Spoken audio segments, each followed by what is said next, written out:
NH-19 स्थित अटोहा चौक पर चल रहे किसान धरना स्थल पर किसान आंदोलन को पूरे 6 माह होने पर आंदोलनकारी किसानों ने काला दिवस मनाया। इस मौके पर किसानों ने अपने हाथों में काले झंडे लेकर तीनों कृषि कानूनों का विरोध किया। करीब 1 बजे अपनी सभा को शुरू किया और सरकार के खिलाफ जमकर बोले। उन्होंने कहा कि बीजेपी सरकार किसान विरोधी सरकार है। काले दिवस के मौके पर प्रधानमंत्री और मुख्यमंत्री का पुतला दहन किया गया। आपको बता दें कि किसानों के आंदोलन को पूरे 6 माह होने पर आज किसानों ने काला दिवस मनाया। किसानों के इस आंदोलन को देश की छोटी बड़ी करीब 12 पार्टियों ने अपना समर्थन दिया है। किसानों ने अपने हाथों में काले झंडे लेकर तीनों कृषि कानूनों का विरोध किया और साथ में यह प्रण भी लिया कि जब तक सरकार उनकी मांगों को नहीं मानती है तब तक आंदोलन जारी रहेगा। किसान नेता महेंद्र सिंह चौहान ने कहा कि आज धरना स्थल पर काला दिवस मनाया गया। किसान हाथों में काले झंडे लेकर सरकार का जमकर विरोध कर रहे हैं। उन्होंने बताया जैसा कि विपक्षी पार्टियों ने किसान आंदोलन को समर्थन दिया है, इससे किसान आंदोलन को ताकत मिलेगी और ये लड़ाई तो सबकी है, इसीलिए इस लड़ाई को सभी को साथ मिलकर लड़ना होगा। वहीं इस मौके पर किसानों का हौसला बढ़ाने के लिए मौके पर पहुंचे पलवल के पूर्व विधायक चौधरी करण सिंह दलाल ने कहा कि किसानों के आंदोलन को आज पूरे 6 महीने का समय हो गया है, लेकिन बावजूद इसके अब भी इस गूंगी बहरी सरकार के कानों पर जूं तक नहीं चल रही। उन्होंने कहा कि भाजपा सरकार केवल किसान हितैषी होने का दिखावा करती है, असल में यह सरकार किसान विरोधी है। उन्होंने कहा कि जो 26 जनवरी के दिन पलवल के किसानों पर जिले की पुलिस द्वारा लाठियां बरसाकर उनके खिलाफ झूठे मामले दर्ज किए गए हैं, वह वापस होने चाहिए। अगर वो वापस नहीं हुए तो किसानों के साथ हैं और जल्द ही इसके लिए भी एक बड़ी रणनीति तैयार की जाएगी। उन्होंने कहा कि निश्चित तौर पर किसानों की जीत होगी और इस सरकार को किसानों के आगे घुटने टेकने ही पड़ेंगे। हमारे इलाके की 36 बिरादरी की लड़ाई है।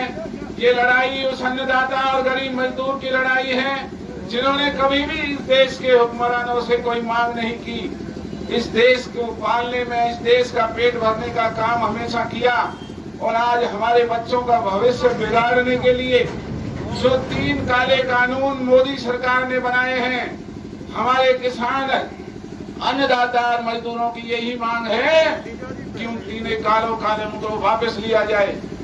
और हम सबके लिए मैं अभी सभी किसान नेताओं से ये विनती करना चाहता हूं, आप सबसे भी हाथ जोड़ करके निवेदन करता हूं, एक और उल्हाना हमारे सर के ऊपर खड़ा इस सरकार का हमें नजर आ रहा है। पिछले दिनों हमारे शांतिपूर्ण तरीके से प्रदर्शन करने वाले हमारे इलाके के बुजुर्ग और भाइयों पर गदपुरी के पास पुलिस ने जो गद्दारों की तरह, कायरों की तरह हमारे भाइयों पर वार किया, हमारे बच्चों को चोटें आई, हमारे भाइयों को चोटें आई, उल्टा हमारे ऊपर मुकदमा दर्ज किया। और पिछले दिनों यहाँ धरने के ऊपर जब हमारे किसान भाई आए तो उनके ऊपर भी एक झूठा मुकदमा दायर किया। तो मैं आप सबसे हाथ जोड़ करके निवेदन करता हूँ और किसान नेताओं से अपील करता हूं कि जिस तरीके से हिसार के किसानों ने इस सरकार के दांत खट्टे किए हैं, हम किसान और मजदूर की लड़ाई तो लड़ते ही रहेंगे, लेकिन इस सरकार को भी चेतावनी देने का वक्त आ गया है। अगर हमारे इलाके के बुजुर्ग और भाइयों के उन झूठे मुकदमों को वापस नहीं किया तो हम इस प्रशासन और सरकार के दांत खट्टे करेंगे, इनकी ईंट से ईंट बजा देंगे, इनको मजबूर करेंगे कि जो गलती इन्होंने की है वो गलती को माने और हमारे भाइयों के खिलाफ जो मुकदमे दर्ज हैं उन मुकदमों को वापस लें। लानत है ऐसी सरकार को। कोरोना काल की आपदा में सरकारें दवाइयां देती हैं, बिस्तर देती हैं, डॉक्टर देती हैं, एक ऐसी पहली मनहूस सरकार है। किसान धरनों पर बैठे हुए हैं, उन्हें कोई पूछने के लिए आने को तैयार नहीं कि आपको कोई दवाई या किसी वैक्सीन की जरूरत है।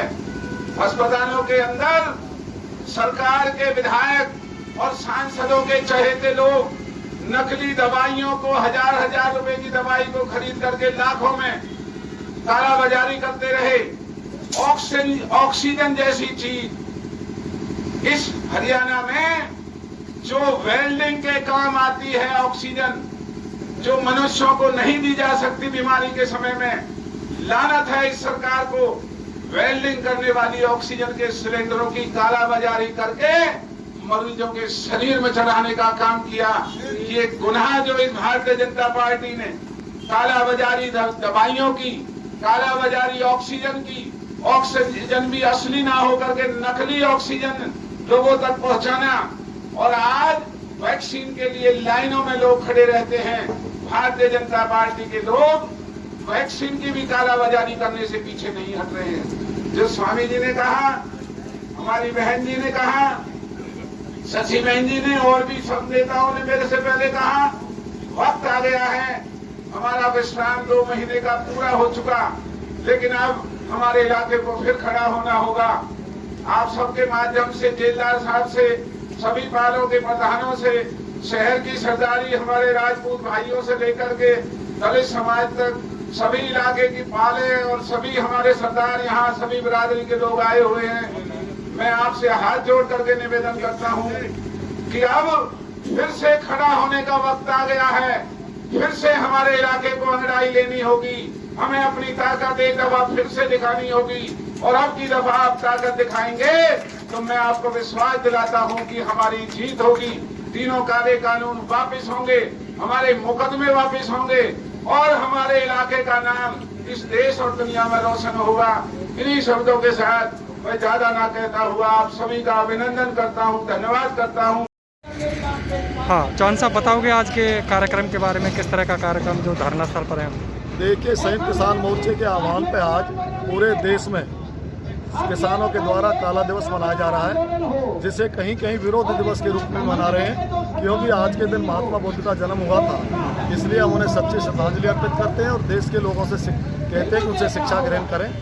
साथ ही सरकार को ये दिखाना चाहते हैं कि सरकार हमारी मांगों को माने, अगर नहीं मानेगी तो हम सरकार के खिलाफ जो भी आंदोलन होगा उसे करते रहेंगे। आंदोलन का चरण है, इसमें हमने काले झंडा लिखा करके आज तमाम देश की दुनिया को बताना चाहते हैं हमारी ये विरोध की अभिव्यक्ति है।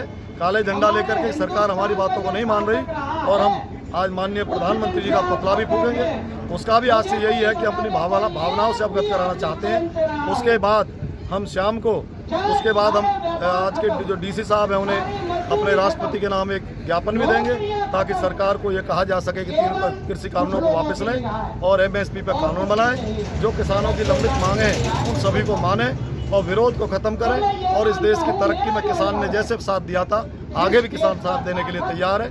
ये पूर्ण रूप से गैर राजनीतिक है, राजनीति से कोई संबंध नहीं है। सारे के सारे लोग यहाँ किसान की हैसियत से आते हैं और उनके साथ किसान जैसा ही बर्ताव होता है। सरकार के साथ वार्ताएं बंद हो चुकी है, क्या लगता है कितना लंबा? देखिए, ये तो दोष सरकार का है, क्योंकि सरकार ये कहती थी किसान बात नहीं कर रहे। अब तो पीछे आज से 5 दिन पहले हमारे किसान नेताओं ने सरकार को पत्र भी लिख दिया है कि हम वार्ता के लिए तैयार हैं, हमें बुलाएं और इस गतिरोध को निपटाएं। और कोरोना काल में इस देश को जो आपत्ति आई उसमें किसान पूरा सहयोग देने के लिए तैयार है। लेकिन दुर्भाग्य की बात है कि सरकार ने आज तक किसान नेताओं से कोई बात नहीं की। जैसा कि विपक्ष की पार्टियों ने भी किसान आंदोलन को अपना समर्थन दिया है, तो लगता है कि इससे आपके किसान आंदोलन को पंख मिलेंगे? निस्संदेह इस देश, अगर देखिए राजनीतिक पार्टी को इसको सहयोग देती है तो उसमें भी तो इंसान इस देश के ही हैं। वो भी किसान है, वो भी मजदूर है, वो भी कर्मचारी है, वो भी व्यापारी है। अगर सभी के सभी लोग हमें समर्थन दे रहे हैं, इसका मतलब ये है कि हमारी बात संविधान सम्मत है, हमारी बात जायज़ है, और जायज़ होने के नाते एक मजबूत विपक्ष का किसी मांग के समर्थन में आना बहुत अच्छी बात है। पलवल के किसानों के खिलाफ मुकदमे दर्ज हुए थे जी, तो उन पर क्या है भाई, वो वापसी हुए हैं या नहीं? जी, हम ये कहना चाहते हैं कि 26 जनवरी को जो हमारे साथ सीकरी में बहुत बेरहमी के साथ सरकार के कहने पे पुलिस के अधिकारियों ने जो अमानवीय व्यवहार किया था, उस समय जो हमारे खिलाफ झूठे मुकदमे बनाए थे, उसके बाद यहाँ 26 मार्च को मुकदमे बनाए थे। हम भी ये मांग करते हैं कि दोनों दिन में जो हमारे किसान नेताओं के खिलाफ मुकदमे बनाए गए हैं उनको अविलंब वापस लें, क्योंकि इसी तरह हिसार में 16 मई को जो कांड हुआ था उसके एवज में आज से 3 दिन पहले सरकार ने हाँ कर लिया कि वहाँ जो भी मुकदमे बनाए गए सारे वापस लिए जाएंगे। तो हम भी मांग करते हैं सरकार से कि पलवल के किसानों पर जो 2 बार मुकदमे बने हैं उन झूठे और आधारहीन मुकदमों को वापस लिया जाए।